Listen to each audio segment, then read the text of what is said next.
Hello मेरे प्यारे भाइयों बहनों, माय न्यू चैनल गुरुकुल गंगाजल में आप लोग का स्वागत है। आज के वीडियो में हम आप लोग को बताएंगे क्लास 9th के हिस्ट्री यानी चैप्टर 1 के बारे में बताएंगे। ठीक है, आप लोग थोड़ा हमारे वीडियो में बने रहे हैं।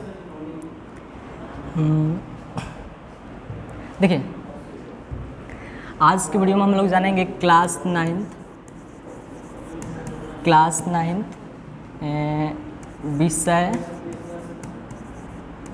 विषय इतिहास।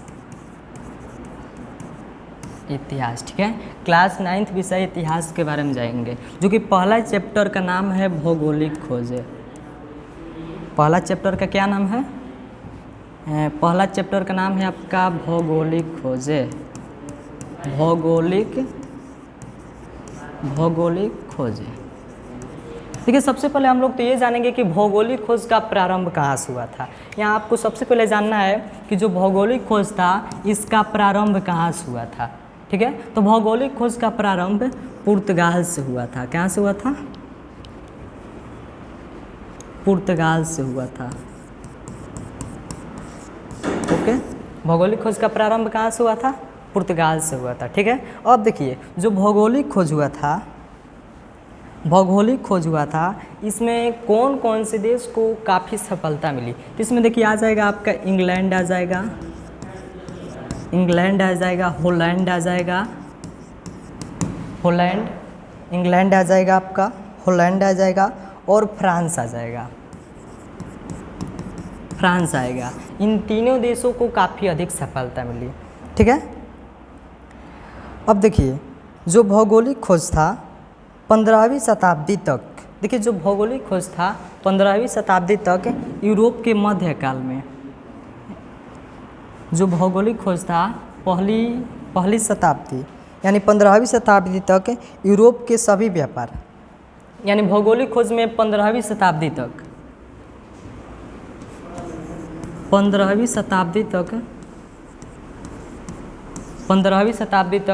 यूरोप के जितना व्यापार होता था वो कुस्तुनिया के मार्ग से होता था। कौन से मार्ग से? कुस्तुनिया के मार्ग से होता था। यानी जो 15वीं शताब्दी तक व्यापार होता था वो किसके मार्ग से होता था? तो कुस्तुनिया के मार्ग से होता था। ठीक है, किसके मार्ग से होता था? कुस्तुनिया के मार्ग से। परंतु 1453 में, आगे देखिए, हम लोग तो जान गए कि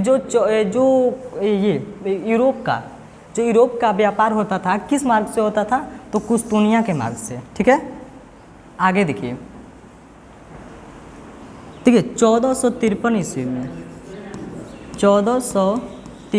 में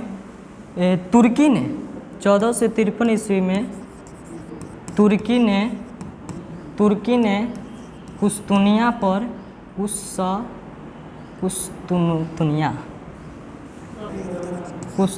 पर आधिपत्य जमा लिया। कुस्तुनिया पर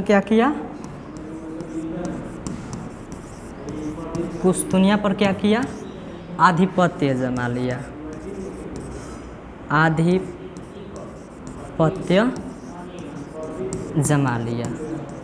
देखिए, जो 1453 में जो यूरोप का व्यापार होता था वो कौन से मार्ग से होता था? तो कुस्तुनिया के मार्ग से होता था। कौन से मार्ग से होता था? कुस्तुनिया के। अब देखिए, 1453 ईस्वी में यानी 15वीं शताब्दी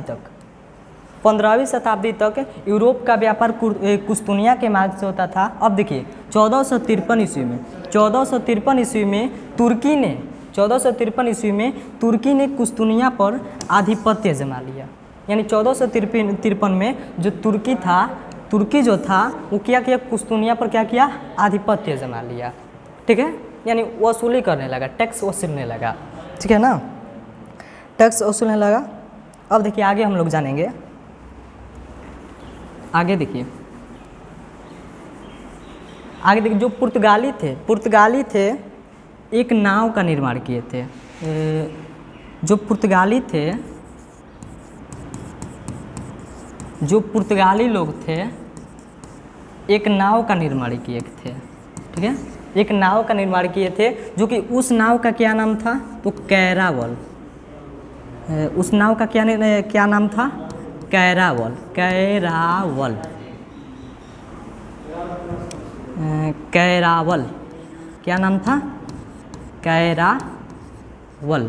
ठीक है, यहाँ पर क्वेश्चन आपको पूछेगा, क्वेश्चन पूछता है कि जो पुर्तगाली थे, पुर्तगालियों ने निर्मित तेज चलने वाले जहाज कौन से निर्माण किए थे? तो कैरावल।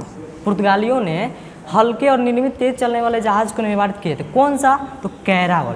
ठीक है, कौन से जहाज का निर्माण किए थे? कैरावल जहाज का निर्माण किए थे।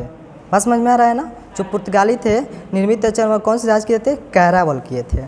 ठीक है, अब आगे देखिए, 1488 ईस्वी में 1488 ईस्वी में क्रिस्टोफर कोलंबस ने अब आगे देखिए, इसी में आपको पढ़ने को मिलेगा कि इसी में हम लोग जानेंगे कि भारत का खोज किसने किया और कब हुआ, और ये अमेरिका का खोज किसने किया। देखिए, जो भारत का खोज हुआ था, हम लोग पढ़ेंगे भारत का खोज।